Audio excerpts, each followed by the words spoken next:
Welcome to Take Two Radio. I'm Pam, your host, and of course, I wouldn't be here with anyone else other than my co-host, Anthony. Hello, Anthony. Holla, holla, holla from very, very hot Miami, Florida. I don't envy you. Chicago has enough humidity, but you guys are even worse. So there you go. Uh, Today, we are very honored to welcome an actor, a filmmaker, a producer, and an artist whose remarkable career has spanned decades of television and film, from the iconic role of Arnie Becker on LA Law to unforgettable work on Psych, Major League, and countless other projects. Our guest has built one of the most versatile and respected careers in entertainment. Beyond the screen, he's also explored directing, producing, painting, and deeply personal storytelling that continues to inspire audiences around the world. Please welcome the incredibly talented Corbin Bernsen. Peace. How you doing That's a today? new way of starting and ending everything. Peace. We'll see why as we get further down the interview. Okay. You have a thumb in all those pies, don't you? Yeah. Before we get started with my first question, I have to mention something to you that happened to me.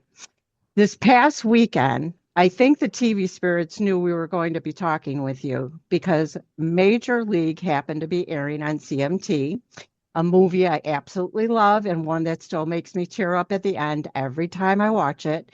Then, when that was over, I flipped over to TV Land and Seinfeld was on, and Oh, there you were again. and why do I Which, only think residuals, residuals? Okay. yeah, I know that. I know. I was going to say, be expecting that, Okay, like I'm 25 going to cent buy some shoes residual. this weekend now. Right.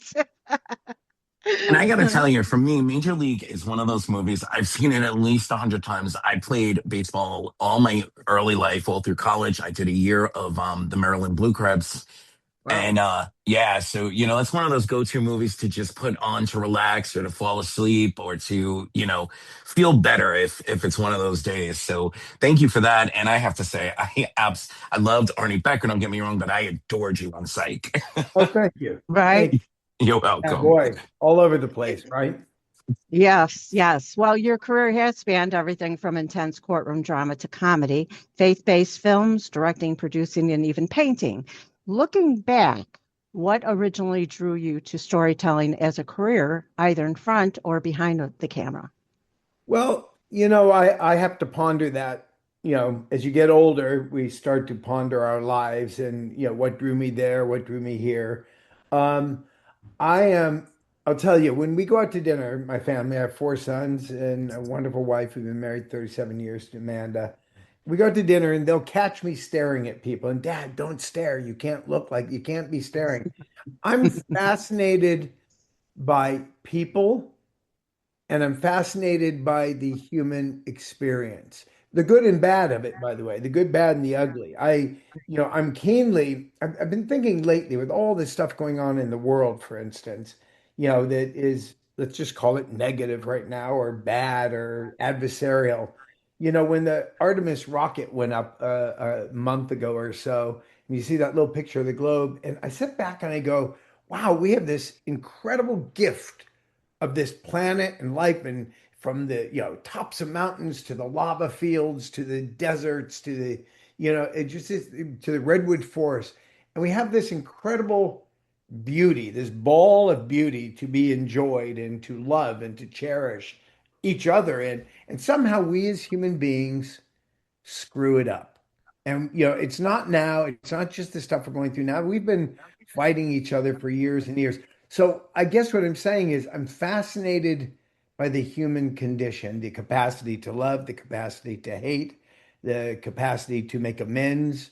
I'm fascinated by that. And while I do a little bit of painting, that's lesser in my life. I love to draw, but storytelling and writing specifically, and I think is why I studied playwriting in college because I was so influenced by the wonderful, the Arthur Millers and and people like that, and Shakespeare, if you want to go back further. But I'm fascinated by the human experience and specifically this thing we do with one another.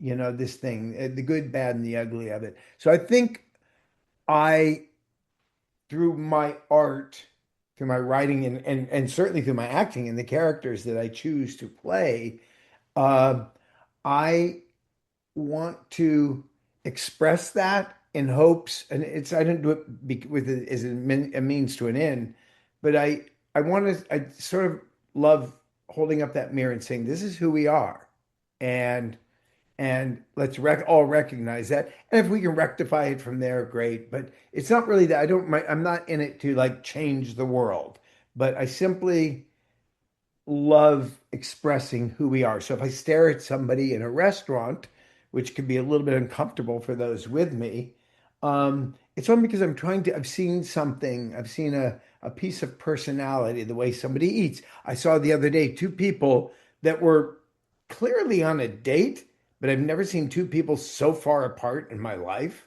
even though they were sitting across from the table. I'm fascinated by it. Wow, that took up the whole. Thank you. That was really a wonderful interview. That was my long answer. Well, it ends up being a perfect segue into my first question. LA Law was a cultural phenomenon. And, I was a young teenager and was driven and drawn in by the storytelling. And Arnie Becker, I feel, was like the most multifaceted character on the canvas. He could be funny, flawed, frustrating. So, how did you find the humanity in him, and what were the funnest parts to play? Though the humanity with him, and I find it with actually now, it's sort of a tail end of that doing your friends and neighbors. Um, it's sort of the other end of Arnie Becker. I always I had well I wasn't I met my wife a year into it, so I understood the capacity for love and to be loved and family, all those things that extend from it. And I saw him as a guy who did not have the ability, for a variety of reasons, one in pursuit of his career and money and all that stuff, was unable to attach himself to that thing that he really wanted to love and to be loved. Yeah, maybe something I didn't go so far as writing a backstory, but I'm sure his childhood was completely screwed up. I think his mother was possessive. My mom, Jean Cooper, played my mom in it for a couple of episodes, and Yes. actually got nominated for an Emmy, which is remarkable. We both did for that episode.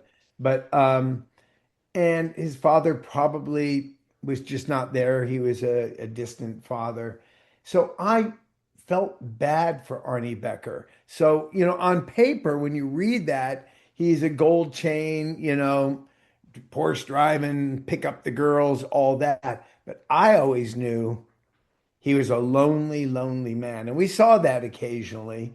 Um, Mhm. and I chose, if you will, is the lead or the base for this character to play that, not play the obvious. I think they saw a couple thousand people, and I was not an accomplished actor at this point. Believe me, I was when I got nominated for an Emmy, I was blown away. I thought, like, no, I'm not even good yet. I'm not there.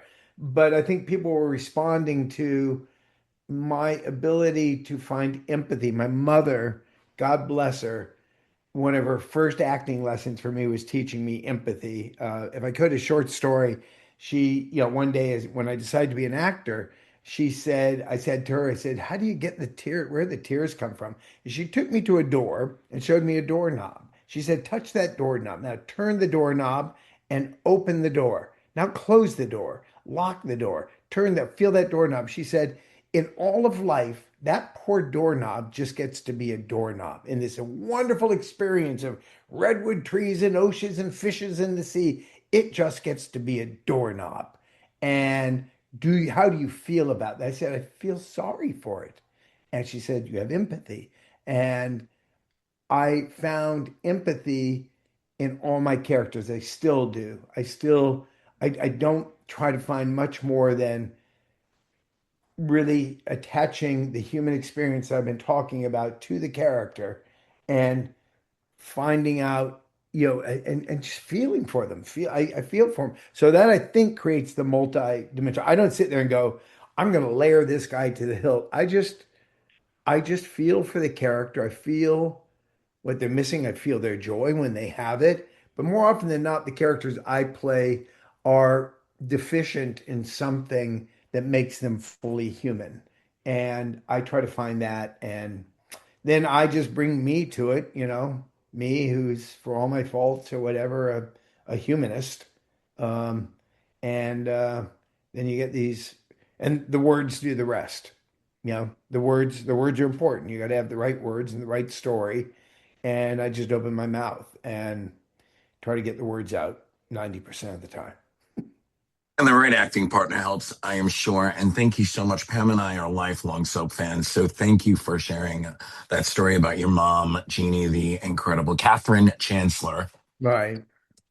Right. And, with your mother's career spanning generations of television, I just have one question about your mom, although I could ask a million, but we were very blessed and we did get to interview her years back. When you face challenges in your own creative life, do you ever find yourself drawing on lessons you learned simply from watching how she handled hers?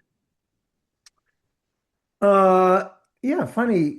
I guess I do. I haven't really thought about it, but I do know that I was influenced by, look, here's a woman who married a Hollywood guy, my dad, had children. She probably gave up a bigger career for family. Um, she was on, I don't know how she told you, but she was under contract at Warner Brothers and all that. But Hmm. my dad got to pursue all his fanciful dreams of being a producer and a big shot and things that were important to him. And again, I have empathy for him, so I'm not angry at him. Empathy, where I know stuff happened in his life that, he's filling voids. But my mother took it upon herself to be able to carry the family, um, uh, you know, make do so the family had clothes and food. I mean, again, small stories, and I guess my mother's stories are the best, but my mother was a wonderful carpenter. I don't know, most people don't know that. She built stuff. We renovated garages into nanny flats for a great aunt that I had, two of them. And she would at some years she would build these little boxes that ultimately they're sort of 12 by 15 maybe. They had little hinges on the back, and she'd put some like Garfield or something on the top, and she'd paint them a bright color. She would make these wonderful little boxes and wine chests, Wow. like wine racks, little beautiful stuff. She was a very, very talented carpenter, and I learned carpentry from her. But when we were at a real low, now imagine this, I'm living in Beverly Hills. All my friends' families are doctors and lawyers with swimming pools and tennis courts, and they're all getting Porsches for their 16th birthday.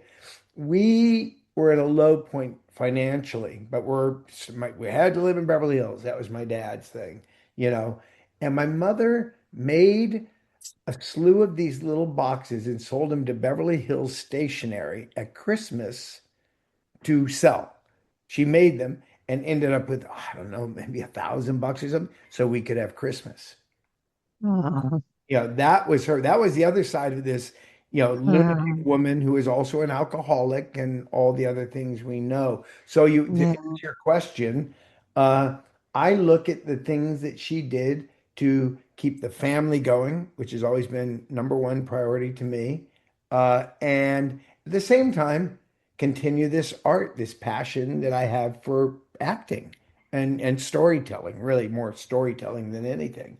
And when times are low, I go, look what she did. And I actually have it better than she did. I've never yeah, gotten to the point where I've had to build jewelry boxes to sell to the local stationery store at Christmas so we could buy Christmas gifts. yeah, And I draw on that. Now, and it ultimately, I'm not gonna say it killed her, but life, she might have had a lot more life in her if she hadn't had to struggle so hard.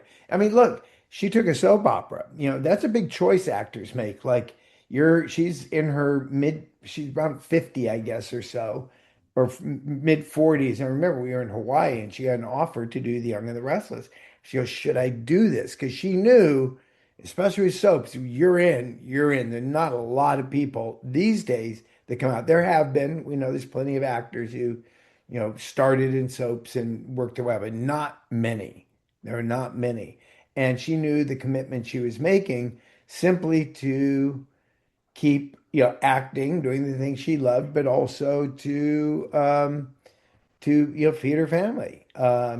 And dare I say, maybe part of her alcoholism was based on that, was that struggle, that she, That's stress. Yeah. the stress of like not pursuing, not, I mean, I remember the one time she was really came out of it, she did and it really inspired me to actually be an actor, even though at that point I hadn't chosen. She did The Miracle Worker at La Jolla Playhouse. And I saw my mother playing Annie Sullivan up there on stage. And I was a young guy.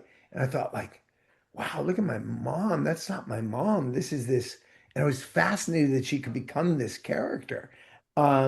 But she really blossomed during that, getting back on the stage and so again, to answer your question, she did what she had to do to satisfy both her creative side and her family. But I think family always came first.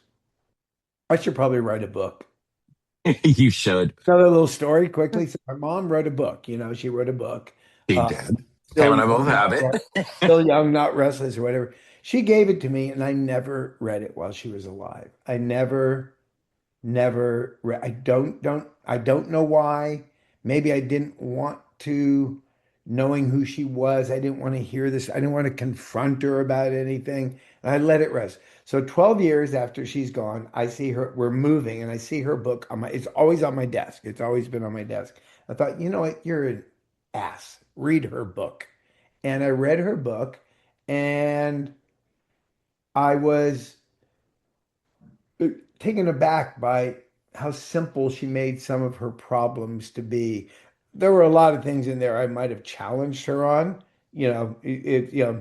When you're an alcoholic, you have a very selective memory of how you got there. But all in all, I thought like, wow, it was a very, it's not a complicated book. Although this is the thing, one thing I really learned, she hated my dad. Every chapter, it could have been, and our trip to Disneyland was incredible, and the grandpa was there, and this was there, and we had the brand new car going down, and the last words of the chapter was always, and that effing husband of mine, it was like it had nothing to do with it, nothing to do with it. She always rounded it back to she hated my dad. And I thought like, oh, wow, Yeah. he really hated my dad. Although, Yeah. you know what? I think she really loved him, and that's the problem. Well, Well, as they say, there's a thin line.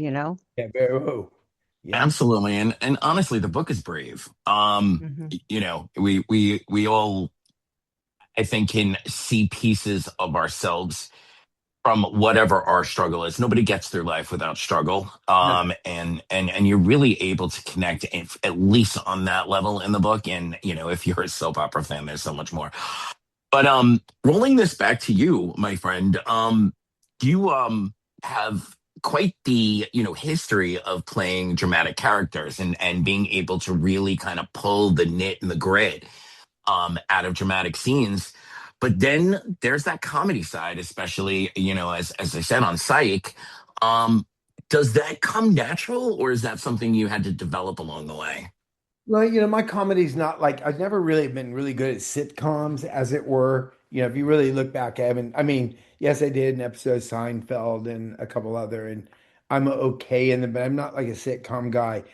I think through everything we've said, let's just boil it down to for all of what we said, for all of the humanist and the way we treat each other and all that, I kind of find it funny.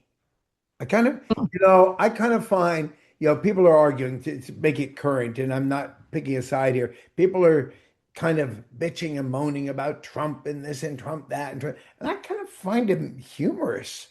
There's something, there's something funny about bold letters being written in the middle of the night. So I find humor in characters that are not necessarily humorous, I think we human beings were just the example I use often is, you walk down the sidewalk and you trip over a little crack. You always look back at the crack, right? And you're like, no, it's not the crack, it's your clumsy feet. And so I think there's a way to look at people. And by the way, you are devastated that you've tripped on a crack, and 10 people around you behind you are all laughing. So Exactly. humor is Yeah. sometimes humor is in the eye of the beholder. And if the truth of a situation gets you so riled up or so, in the case of Seinfeld, like this idiot's telling me this cat story, I'm not really being funny. I'm just getting all riled up about it, and there's something funny in that. I'll tell you, I'll give you the big funny. There's something that I've been using lately. Um, when the world gets a little too heavy for me and a little too like, oh my God, and people are, what are we doing? I think it was during the whole Artemis thing again that we saw that little ball of this beautiful blue planet, right? And somebody came on, and it was one of the astrophysicists, novelists kinds of guys, and said, you know, in a billion years, the sun is going to eat the earth, and none of this will be here. And I saw humor in that. I mean, think about how he struggled to get ahead in money, and your neighbor's fence line is here, but I want one more foot because it's really mine. And how dare you cut down that tree that hangs over into my yard? And I want $100 more. My trailer is bigger than your trailer. The actors. I think like in a billion years, the earth is going to be eaten up. What are you doing? You know, it's, This is so true. so there's kind of an absurd humor in this devastation that we look at life. I mean, yes, it has its ups and downs. Death is not easy. None of, then you think, I don't know if you ever think about death, but you go like, well, it's not a bad club to join. There's a lot of interesting people on the other side. And that's kind of funny.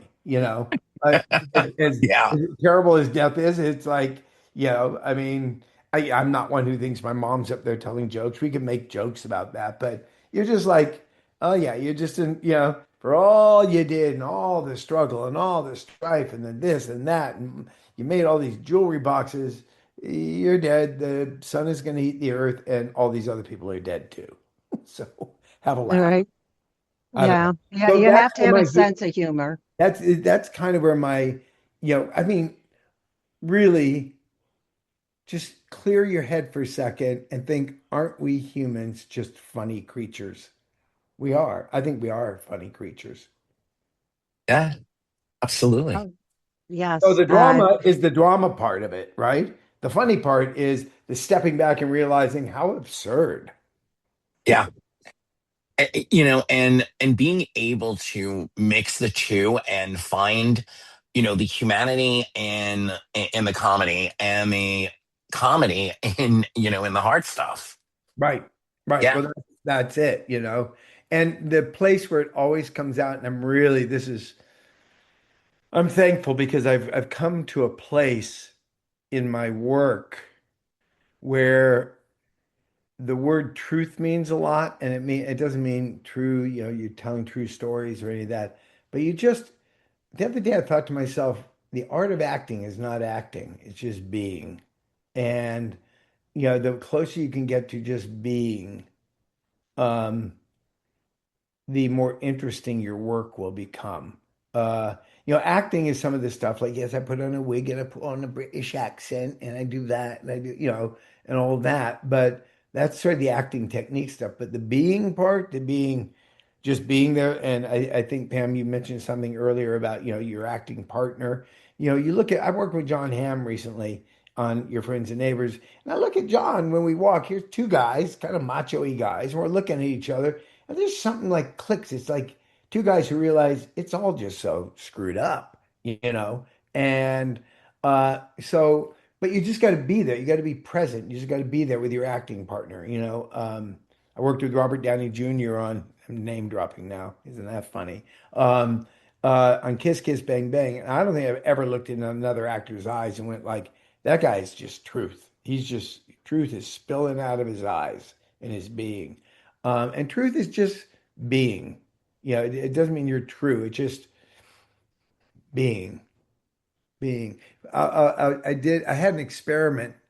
I hope, well, nobody's around that would really get offended at this anymore. But I got offered a while ago in a lower part of my career, meaning less work part, to do a general hospital for a year or so. playing Carly's Yeah. father. Um, Yes. and I I never told anybody this, but it absolutely is true. I used it because of the nature of the way soaps are, that if you hit your marks and get 80% of the lines, as long as the story's out, good, moving on. They don't have enough time. You're doing 50 pages of script a day. You got to move. Okay, story's out, great. You're in focus, moving on. And I thought, yes, and I'm not in enough in the cast to really get deep into the whole storyline and all that. So I used it as a um, uh, uh, an exercise, if you will. I said, whatever I'm feeling on a given day, especially since I'm not continuing a story so heavily, whatever, if I have a cold, I feel like crap. If somebody's pissed me off and I'm angry, I'm going to bring whatever is there and let that reflect through my character that day, John Durant. And you know something? The words will take care of the story. Carly, don't do this. Sonny, you got to blah blah blah. But the being, the truth of what I felt like, I want to vomit. You can, how many times you said, I want to vomit when you're telling somebody you love you're with them? It doesn't mean you don't, you can say, I love you, but still feel not, well, by the way, when you say, I love you to somebody, probably for the first time, you do feel nauseous. So all of Right. it's valid, it's all kind of valid. I just worked, and only on a couple of occasions was it completely inappropriate. Um, but for the most part, as long as I was truthful in what I was feeling and how I was that day, my being, my truth of the day, and the words were there to help the story, I just tried to be as truthful as I can and be true to what I was feeling, which was a great, exercise, actually. What made the character? I mean, the character it was so memorable and magnetic to. I still had sight at the time, magnetic to watch on screen. I have to wonder, and Pam, I'm throwing an extra question in here, but you had appearances on The Young and the Restless, of course, but the day to day of doing General Hospital, did that give you any deeper appreciation or knowledge of what your mom did for all those No, years on The Young and the Restless? honestly, truthfully, I didn't work as much as you're saying. And I didn't really wasn't day to day. I was lucky if I got a couple episodes. I think my guarantee was like 1.5 episodes a week, which was just enough to make jewelry boxes and put food on the table. Um, and because I wasn't working, nothing was, it was post LA Law, and you sort of had the big shot on that. And I tried a couple of things, they didn't work, and there was a down period, which there are in actors' lives. But I learned that more through my mom, watching my mom, because she was the real day-to-day person, day-to-day, and getting older and having to like endure, and having the endurance to get through a day. Yeah, I don't think most actors really know that incredible fortitude of soap actors. I don't, it isn't, I'm in my trailer, get me a burrito and call me when I'm on. You're there. You gotta be on. Um, a quick little side story with Young and Restless, because I always like to do this. When I did, after my mom passed away, Yeah.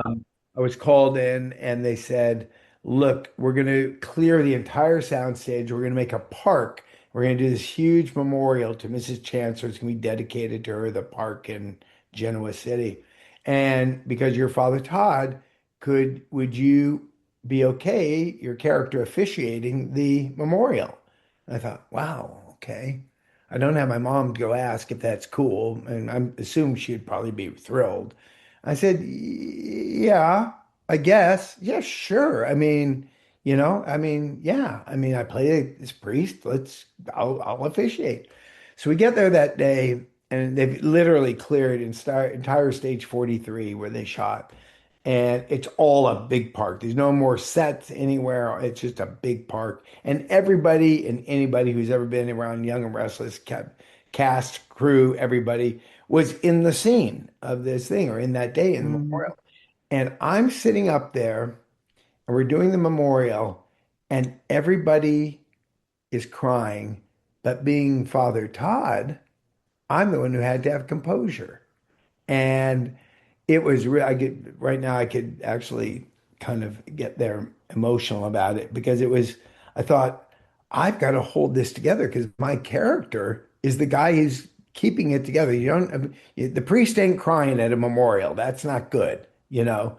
And Yeah. everybody else is crying. And I thought like, wow. And I could just see my mom like winking and going like, ha, ha, ha, gotcha. One more time. More time. Yeah, wow. Yeah, Thank you I for can't being so even generous. imagine. Yeah. I can't even imagine how hard that was for you. And thank you for doing it because it really did make a difference when the viewers that know that you were her son, it really felt Yeah. like we were there in the real process. So we thank you Yeah. for that. But speaking of working with family, you recently worked with your son Oliver on a new project called Woodstockers, which Right. is such an interesting full circle moment in your career. Right. What has Uh, that experience been like for you, both professionally and personally? well, I wrote Woodstockers when I moved up here to New York. Thank you for asking about that because I do want people to hear Woodstockers because we when it's out there, you'll have heard it. You'll have heard it here first. Thank Um, you. uh, uh, when I moved up here, I met just a lot of people that part of my fascination was Woodstock. That's my era, my culture, all of that when I was growing up. So it was part of my draw of being here, and of course going over to Woodstock and everything in Woodstock is Woodstock, Although Mhm. most people don't know, Woodstock actually happened about an hour away. Yeah. But still, it's Woodstock. And I saw a bunch of hippies, and I came up with this funny idea for a show called Woodstockers, which was two guys who went to Woodstock and they're now in their 70s and they never left. So it was kind of a stoner comedy, you know, for 70, a little more sophisticated maybe than Cheech and Chong, but a stoner comedy nonetheless. And as I got to know the people and talk to one of the organizers of Woodstock before he passed away, he said, this is very good. But he said, Woodstock failed. It was a failed experiment. And I I thought, he said, we lost money and peace and love and music did not win the day. Peace, love, and music got us to Arnie Becker. That was the next. Mhm. We didn't solve the world through Woodstock, peace, love, and music and smoking weed Yeah. 24/7. And I thought, okay, that's interesting because I always thought it was let's just celebrate Woodstock, and let's have fun and be giggles and giggles. And I thought, okay, there's something deeper. And I personally was going through a period in my life that I'm still in where you're entering Act Three and you're going, oh, this is the reckoning. This is everything you've done from wealth, health, the love you've put in is what you get.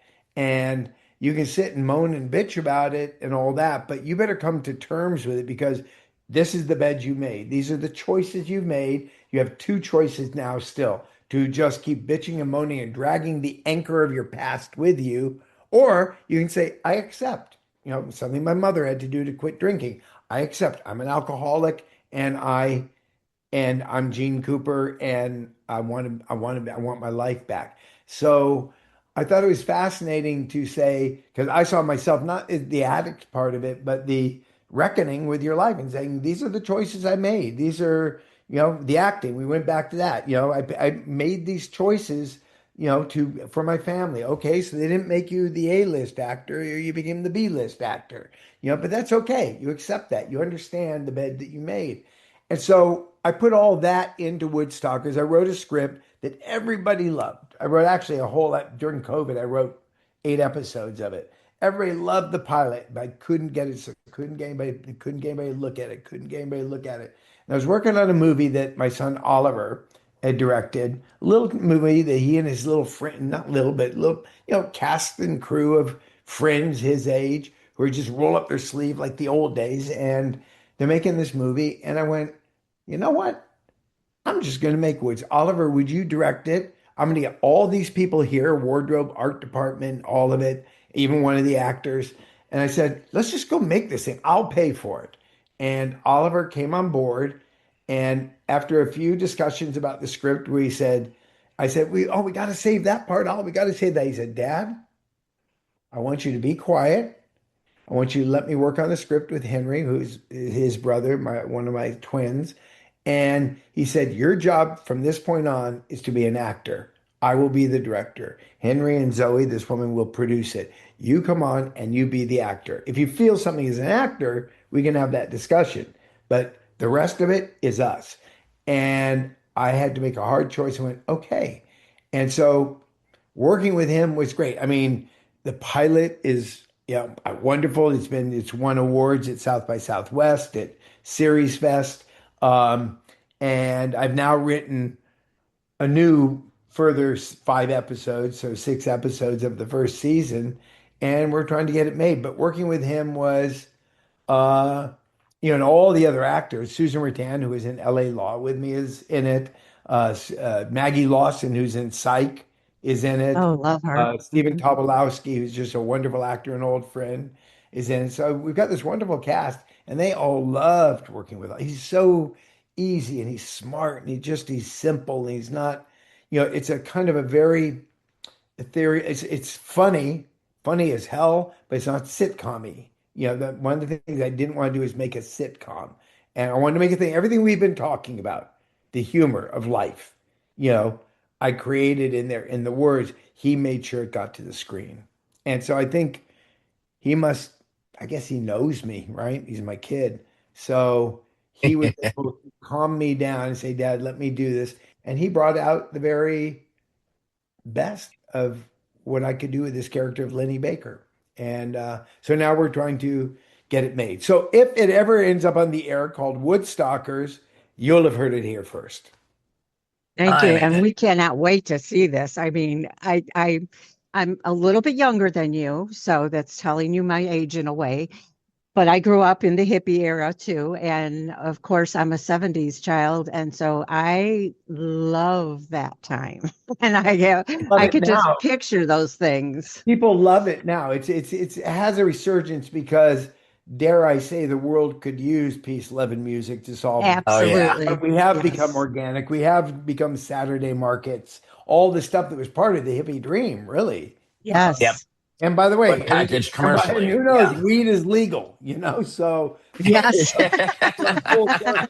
Uh, and so there's a weird current thing to it that is, that a lot of people, and my son responded to, he's the one who picked all the music. My thing was going to be, oh, the turtles happy together and the mamas and the papas and all the obvious stuff. He said, Dad, let me look for music. And he found this kind of really obscure music, but of the period.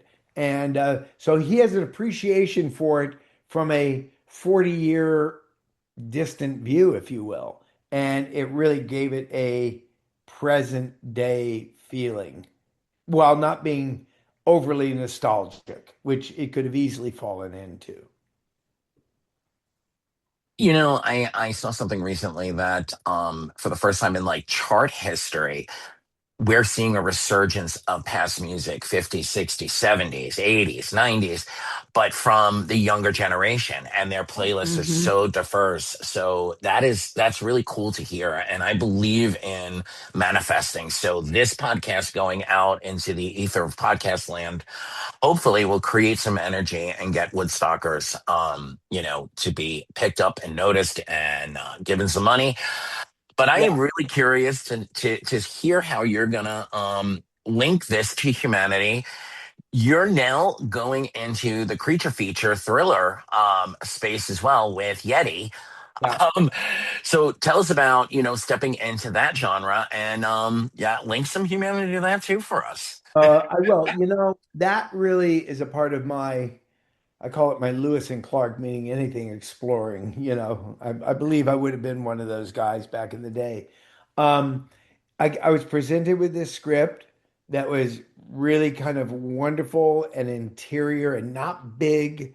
It didn't need to be an $80 million movie out in the middle of nowhere. It was a very small interior story and very, very indie, which is the other part of my being right now. I'm I'm doing Friends and Neighbors. That's a big Apple show, and Lincoln Lawyer, big Netflix show. I've Reggie Dinkins, The Falling Rise of Reggie Dinkins on NBC. I'm in Yeah. all these. My foot's in the real world, if you will, or the traditional world. But I'm fascinated I've always been fascinated by the indie world. And you had a couple of guys who had a vision and not a ton of money, enough to do a good job, and they did a great job. Uh, with the money they had, but there was a spirit about what they did. I'm not going to say they did so much to be into the creature feature. I mean, it's sure that's fun to explore genres and all of that. I had to look at the character, and again, there was a very deep connection to this guy. That I understood. There was an empathy for what he was and what he wanted to do, and his relationship with his son, which is important and something I could,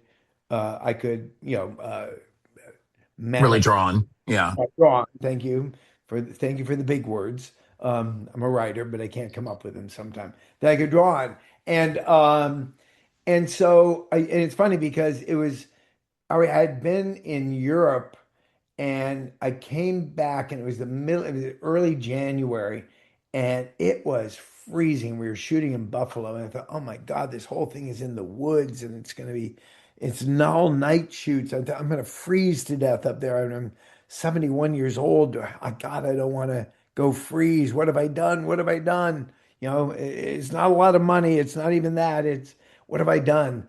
I get up there and lo and behold, they had built the entire forest on a soundstage on two big warehouses. And they had to because they knew they couldn't shoot out in the cold. I mean, that just would have been impossible. You'd have had mutiny. I mean, it was like one of those freezing Buffalo, lake effect Hmm. cold. I mean, Oh just yeah. so and they shot it on the soundstage, and everything was sort of hyper real. I thought, wow, I scored. I'm doing the Twilight Zone. I thought, and it's not far from, from Binghamton, where Rod Serling was from, upstate. Is it Binghamton? Yeah, I think it's Binghamton. Binghamton, yeah, whatever. Not far. And it was because it was on, remember Twilight Zone was always sort of hyper real. It wasn't Yeah. Yes. Maple Avenue is not really a real street. It's kind of like a backlotty street. Um, and and this thing was sort of hyper real. So it was very, very cool. And we shot, it was still cold on the sound stage. And yeah, it was a wonderful experience. I think they came out with a wonderful, very small movie. My biggest fear was always it's cool and it's small, but there's such a expectation with creature feature that it's big and it's Jaws and it's this massive movie. And it wasn't. It was small and interior, and it sort of was the I think ultimately the reviews of it was um yeah, but I thought I wanted more. So it can never quite figure out it can never. I guess the appeal, it didn't, it just didn't, it wasn't big enough for some people. And for those of us who love it to be interior, it was great. But, uh, but I think they succeeded in what they're doing. And I think it's probably doing well. I mean, it's a good movie. I mean, if you have a chance, check it out. It's playing anywhere you can click, I'm sure. But it's a very cool movie. Very, very cool. Some really good acting in it. Really good. Good direction, great script. And beautiful for me, a beautiful atmosphere. Well, I grew up again with that type of TV shows. And the one thing I have to say is that some of them, when you're a child, it can be overwhelming and scary. You realize you're watching TV, but then again, you don't. You know what I mean? You get into that headspace, and so it really can get to you. But I still love watching them all. So Yeah, I would be well, happy to watch I the mean, when it's Yeti. on TV, is in a movie, you go to a movie, a scary movie, and you kind of like you're spooked for a little bit, and it kind of leaves you. You get in your car, you drive home. Maybe you Hmm. go to your house, it's dark, and you're like what's behind the door. But when something's on TV, it's in your living room, Right. Yes. and you're sitting there, it's sort of invading your space. It's invading your space. You haven't gone to its space, the movie theater. It's there. Yep. Um, and especially today when a TV is no longer a TV, it's 70 inches of plasma screen. Right. with surround sound. It's there. You may turn off the TV, but that specter is still living in the room. And I think you almost because you heard it in the room, you heard the voice, you heard the creak, Hmm. whatever. So I think it infects us more. And I think with Rod Serling, I wouldn't call his stuff scary, but it's certainly for me it was one of my. I mean, you can imagine there was a guy who really looked at humanity. That's all those were about. Were Oh you my God, they all make you think. I think back to Yeah. one that left me depressed, and I don't know what the word is, but it affected me. The one where the guy just wants to be left alone so he can read, and know, he Burgess the Meredith with the glasses? Yeah, with the glasses, and that affected me so deeply yeah, because I love to read and I love to get lost in yeah. That's stories. that's Yeah, one of probably every. That's certainly one of my favorites.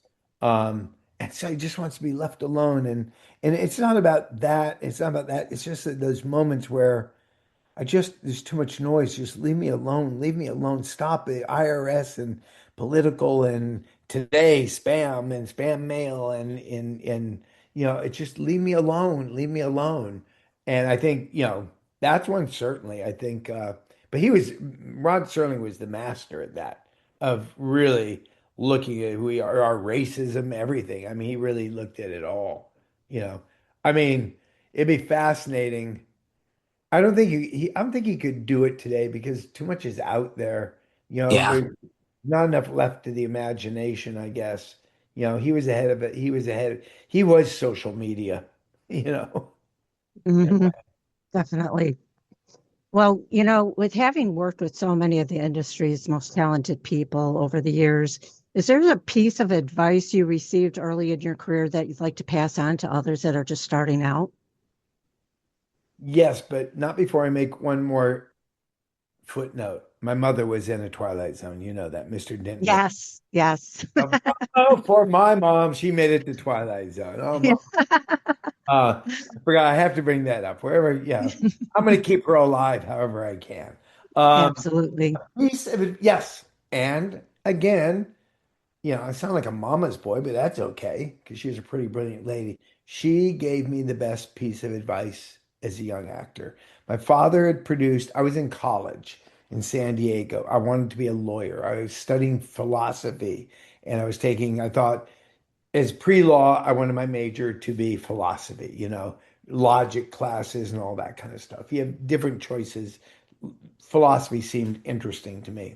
So I'm doing this down in San Diego State. My dad calls me up one day. I was 17, 18 maybe. And he says, "Hey, I'm making a little movie. We're shooting it down near San Diego with Jim Brown, Fred Williamson, and Jim Kelly. Jim Brown and Fred Williamson, big football players. Jim Kelly was a martial arts guy. And one of the first black exploitation movies with a wonderful director named Gordon Parks Jr., whose father, Gordon Parks, was a pretty much a preeminent filmmaker in the day. And I said, okay, sure. And he said, look, I'm going to, you're going to be paid, but I need your car. We're going to blow up your car. And I had this kind of Camaro that was kind of okay, but not, certainly wasn't all my friends' Porsches. Um, and he said, well, we'll give you the production van at the end. And in the script, it says you make out with a beautiful young girl in the backseat of a Rolls Royce, and Jim Brown, a legendary football player, comes up and says, hey, man, what are you doing? And I thought, Jim Brown making out with a beautiful girl and blowing up my car. That's kind of cool. Production van. Oh, a van. That could be cool. And I'll give you 900 bucks. I went, I'm in. And I went there and I did this night and I made out with a beautiful girl. It turned out to be a sleeping bag instead of the backseat of a Rolls Royce. The script said a pair of naked young limbs thrashing in the backseat of a Rolls Royce, just to set up the appeal of the scene. Um, so I make out with this girl. They take my car, they blow it 20 feet in the sky. Wow, and a fireball. And they hand me the keys to the production man, and my dad gives me 900 bucks cash at the end of the night. And I shake hands with Jim Brown and Fred Williamson. And I thought, like, I want to be an actor. This is no, screw law, screw philosophy. This is what I want to do. I I don't think I went back to San Diego. I do this day, honest to God, I don't remember moving out of San Diego. I just thought I'm going to go to UCLA. I'm going to be near home and I'm going to be an actor and I'm going to go to UCLA because they had a big theater program. I went to my mom and said, Mom, all this, all this. And she said, okay. She said, you can do whatever you want, but if you want my respect as a fellow actor, you're going to train. And that's when I said, well, I'll go to UCLA. And she said, great. That's great. That's good. She said, you can do whatever you want, but to be an actor, you have to train. And you can't do it for the girls. You can't do it for the money. You can't do it for the cars. You can't do it for the fame and the glory and all that. I mean, that might come, but that's not why you do it. You do it because you love this craft of what you do. And you're only going to love the craft if you go study and learn the craft. And I said, okay. I went to UCLA and I did 7 years there. I did my undergraduate degree, then I got my master's degree in playwriting. And it was years later where I realized what she was doing was setting me up for, and this is to any young actor out there, is I don't care how big you are. Sylvester Stallone is not what Sylvester Stallone was 10 years. He ain't Rocky. And Kevin Costner is not what Kevin Costner was. And Tom Cruise, God bless him, one day will not be Tom Cruise that he was Tom Cruise. And lesser guys, Arnie Becker on LA Law, Corbin Bernsen, you're going to have a downtime. You're going to be doing General Hospital. And I realized what got me over those hills and valleys and going from LA Law, and I don't mean to sound like General Hospitals down here, but it certainly wasn't the higher thing of LA Law in my mind, and the work and the recognition. But the thing that got me through it was I don't care. I loved doing LA Law, and this is the honest to God's truth, as much as I love doing General Hospital, as much as I love doing this podcast with you, because I'm entertaining. I'm not saying I'm entertaining. I'm doing what I do. I'm getting to express my human self. And it's the love of the craft. And as you know, you're doing a podcast. A lot of people think it's probably easy. It's not. It's a No, craft. It's a craft. not. Hmm. It's a craft, right? It's a craft. Yeah. Yes, The reason you do it, I would hope, is because you love doing it. And therefore we you do. go and you may do a month and it's like, geez, nobody's listening to our podcast. And it's like, wow, oh well, everybody's what we do are these hills and valleys. And the thing that takes you through it, young actors, is the love of what you do. Because then you can do a, a big, huge feature film, or you can do community theater, or you can do a soap opera, or you can do a play, or you can do a podcast, and you love it all exactly the same. You love it the same because you love the art of expressing yourself with a camera rolling or an audience, in a theater environment. And that was taught to me by my mom. Well, Well, it's great advice. I mean, it makes you feel your human side Yeah, besides, wanting all your dreams to come true. right. And I have to say that we've been here doing this for 14 years, so we better love it. Oh, you do. Yeah, because if you don't love it, you're not, I can hear it in your voices that you love it. And your people who listen to you and listening to us right now love it. They love it because you love it. If you didn't love it, I've often thought I'd like to do a podcast. And first of all, I don't know what I would do. I think I'm a better guest than I would be a host. Uh, but, do I love it enough to do it? No, I don't. It doesn't mean it's not a great thing and you love it, but I don't love it enough to do it. So, people say we should do it because people would listen to you. I say, no, it's not my thing. I'll write and I'll do Woodstockers. I love that. So that's great. Mhm. You do what you do and I'll do what I do. And as long as we love what we do and people are in tune with what you're doing, then the world's working perfectly until the sun comes and eats us all up in a billion years. well, This is over the not funny. years, you've been very honest and open about creativity across the spectrum, across the arts. and we know that you are a collector. So, stepping away from acting for a little bit, tell us about Corbin, the art lover, and what drives you to, what drives your collecting? Well, my snow globes, I think you're probably talking about my snow globe collection of 10,000 Yes. snow globes. We do collect art. My wife and I happen to love, you'll see one painting behind me right there. Um, we do love art. We're not big, got to get Picassos. We're not those people. We never made that kind of money. But we've collected art. It's been one of our common links. Again, art is just another expressing humanity. Yep. Whether it's an abstract, I mean, Picasso's away. I think Picasso, isn't Picasso telling us that all that stuff I've been saying about how absurd we look and we are, so yes, I love art. The snow domes are a different thing. It's something I just happened to start collecting during LA Law when I was traveling the country promoting the show. I'd end up in a city and invariably, be given like a snow globe from St. Louis or whatever. And by the end of LA Law, I had about 25 of these snow globes, which didn't mean much to me at the time. But they they together they looked like wonderful pop art. And I started collecting. And now 10,000 globes later and 35 years later, I have one of the larger, not the largest, snow globe collections. And first, on your show, happy to announce, not this Christmas, but next Christmas, I'll have a book coming out of my snow globes. Oh, Awesome. congratulations. Thank you for sharing that with us. That's amazing. Yeah, I didn't realize books take so long to get together, but we're doing. Here, the really weird part is, so I have like 10,000 snow globes, and the publishers said, well, we can put about 300 in this book, and I want to do a really nice coffee table book, not some kitschy kind of like goofy book.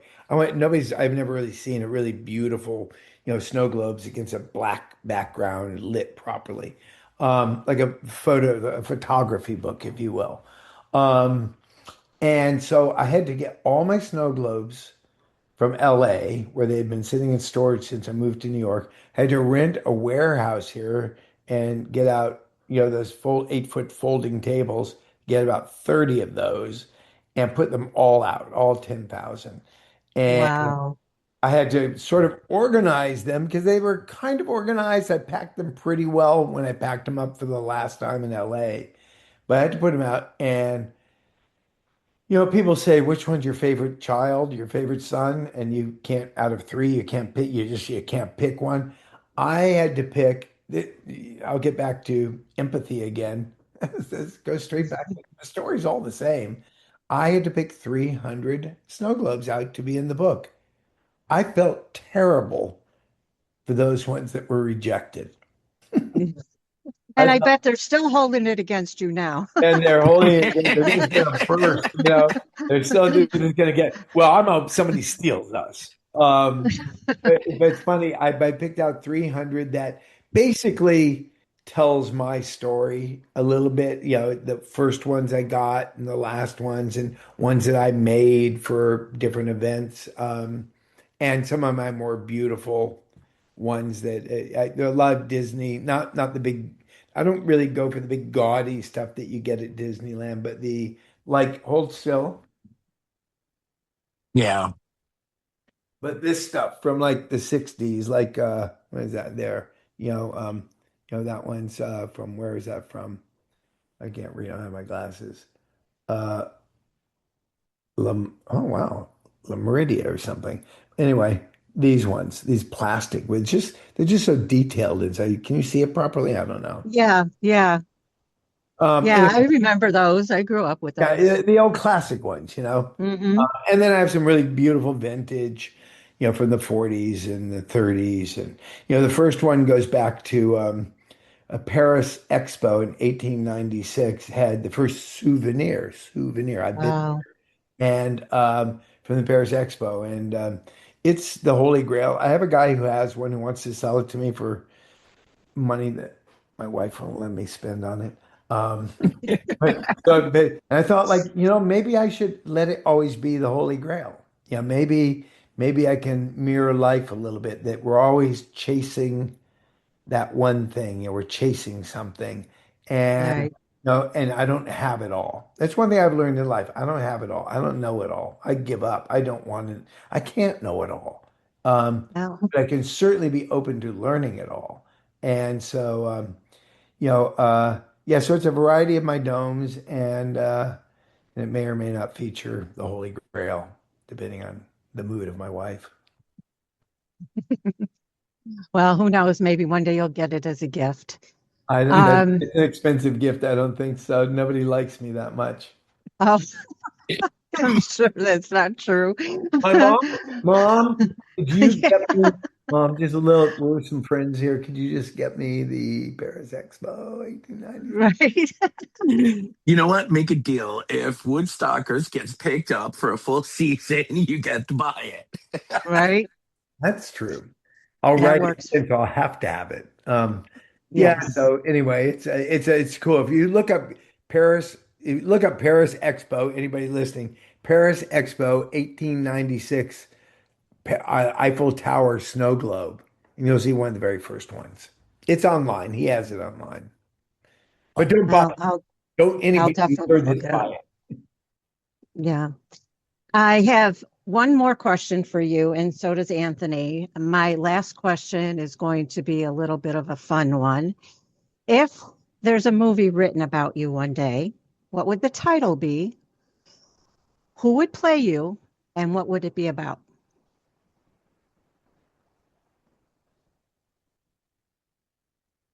The title, it's one of my episodes I just wrote of Woodstockers. It's one of my favorite titles because I use it a lot. When I wrote the episodes, I would find these little themes. And there was a thing where, I said to a character, "Do you love him?" And she goes, "Yeah, but no." And I called that the episode, "Yeah, but no." I found a lot of life lies in yeah, but no. Mm, Everything is never yeah, and nothing is ever no. It's yeah, but no, but yeah, but no. Um, so yeah, but no. I like that. Yeah, comma, but no. Who would mm. play me? I mean, are they who? I mean, like if they were alive now, if they were making it now, or um, Yeah, like, in a couple years or something, is there anybody out there that any strikes your actor out there? fancy? Anybody actor out there? In a weird way, he wouldn't be the right guy, although he played my son in a pilot. Um, uh, I guess there's a little something about Ryan Gosling, his vibe. Mhm. Yes. There's something, he's funny, he's serious, but he has that deprecating humor. So I happen to really like it. I did a pilot right after LA Law, and he played my son. I forgot about it and never got picked up. And so there's the Yeah But No, starring Ryan Gosling as Corbin Bernsen. And what's the last thing? What would it be about? It would be about, Yeah, like any particular time in your life or your whole history. no, I'm a little more Rod Serling than that. Probably be about be one of two things. It would be this absurd comedy when I'm inside my mom's belly and the fetus me is wondering if it wants to, it's heard all these stories about the world. And you hear the doctor in the delivery room say to my mother, "Are you ready?" And both my mother and I inside of their fetus go, "Yeah, but no." Oh, That is bizarre. I love It's Well, a short. My mother, Oh my gosh. "Are you ready?" Yeah, yeah, but but no. no. That is awesome. I'm gonna throw a fun one at you as well. Okay. I feel like you have given a really robust slice of life. Yes, the career, of course, and some of the highlights that we've spoken about, but throwing the whole, thread line of humanity and empathy throughout this interview. I have to balance it with, if the genie popped out of the bottle, or you were pushed into a space where you were brought back onto this planet for 30 days as a woman, and you were put in a movie. What is the role from the female perspective that you'd love to play? I always thought it'd be fun to be the flying nun and do Sally Field to that. That's a different, that's just weird. That's real weird. You know, um, you know, probably that's a really hard one, but somebody I admire and wouldn't mind being and knowing what it was to be in her boots would be Katharine Hepburn Oh, in, oh, just pick a movie, anything, I'm with Humphrey Bogart and something, I guess. Africa, was it, oh God, what? It was Katharine Hepburn and something, and I don't know what it would be. I don't know what it would be. I absolutely love her with Cary Grant, and when they did those comedies, those are my two Yeah, favorite though all-time I'm not, actors. yeah, I'm not sure if they, being, yeah, yeah, it's where she gets to be fun. Yeah, that thing, because she was another person who was feisty and real and dramatic, but very funny. So Yes. yeah, I can't pick the movie. I'm not well versed in all the Katharine Hepburn movies or the titles, but pick one where she's just robust and she's funny as hell, but she means business. Yeah, I could see some of the ones that she did with Spencer Tracy Well, uh, yeah. would be yeah. really good.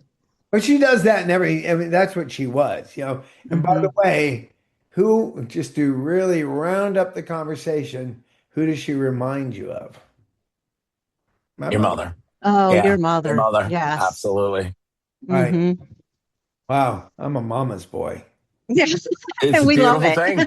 Absolutely.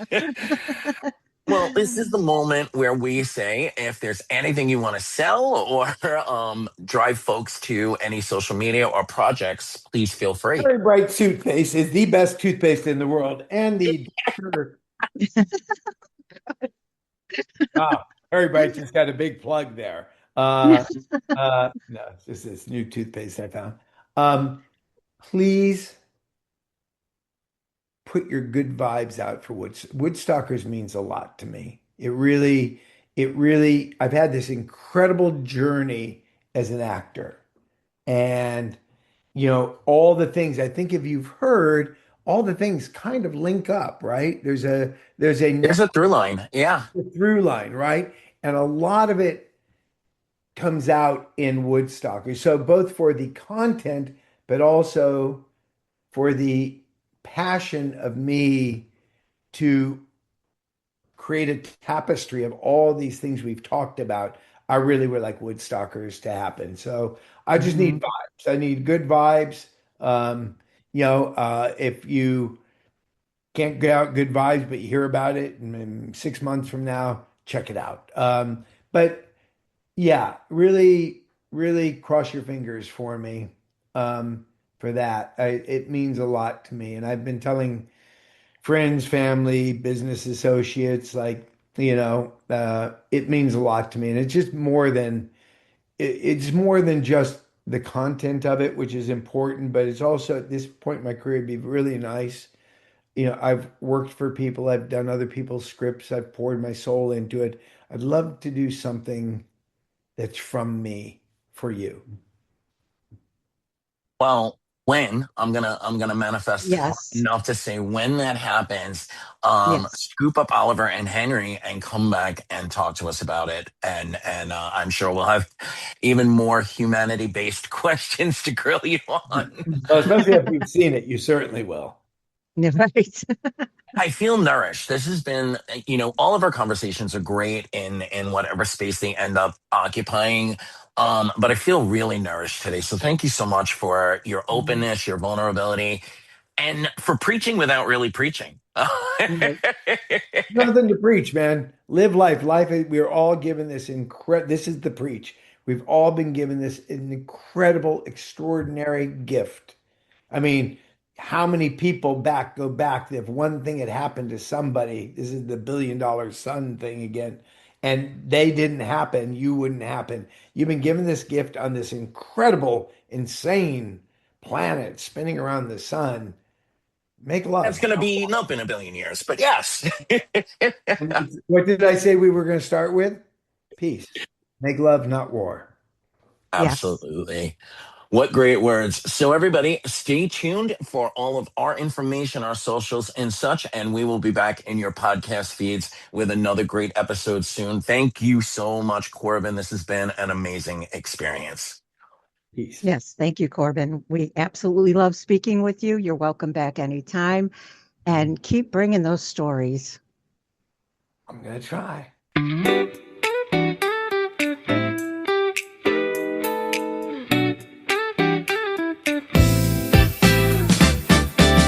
Follow us on Instagram and Facebook at Take Two Radio. That's with the number 2. For Take Two Radio The Remix, follow us on Instagram and TikTok at Take Two Radio The Remix, again with the number 2. For all things Anthony and Sunday Edition, go to anthonycorona.com, and that's CORONA. Until next time, thanks for listening.